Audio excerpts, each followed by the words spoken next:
Hi hello అందరికీ good morning. ఇది second Saturday రోజు మినీ వ్లాగ్. అందరం రెడీ అయి ఉన్నాం.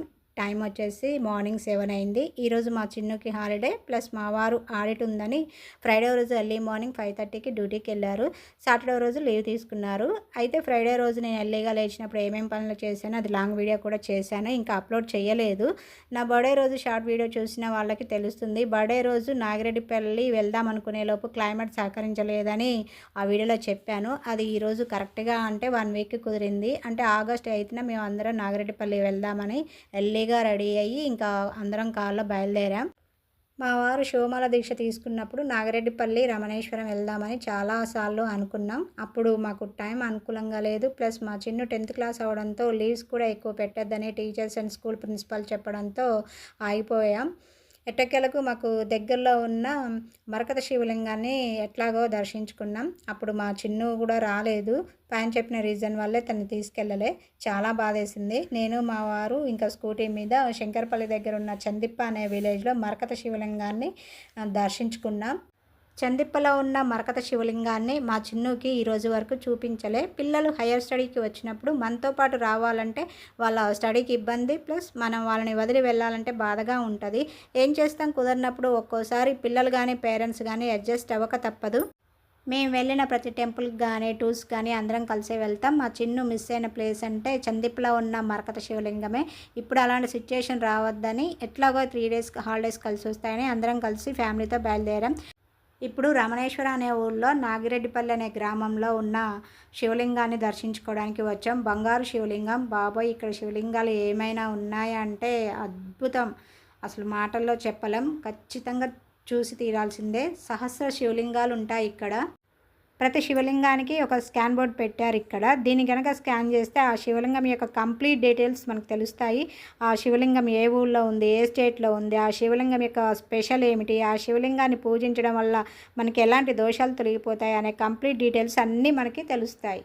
ఈ టెంపుల్ కొన్ని ఎకరాల్లో ఉంది. మేము టెంపుల్కి వెళ్ళే దారిలో టిఫిన్ చేసి మళ్ళీ స్టార్ట్ అయ్యాం. ఈ టెంపుల్కి వెళ్ళాలంటే పచ్చని పొలాల మధ్య జర్నీ ఉంటుంది. మనసు ఎంత ప్రశాంతంగా ఉంటుందో, ప్లస్ స్వచ్ఛమైన గాలి.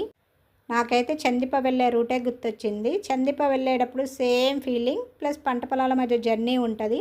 కాకపోతే అక్కడ బ్రహ్మసూత్రం మరకత శివలింగం, రమణేశ్వరంలో అంటే ఇక్కడ బంగారు శివలింగం. నేను ఫాస్ట్గా నడుచుకుంటూ వీడియో షూట్ చేయడం వల్ల ఫాస్ట్ మోడ్లో పెట్టినట్టు అనిపిస్తుంది మీకు. యాజ్ టీజ్గా వీడియో షూటు, కాకపోతే వాయిస్ ఓవర్ ఇచ్చానంతే.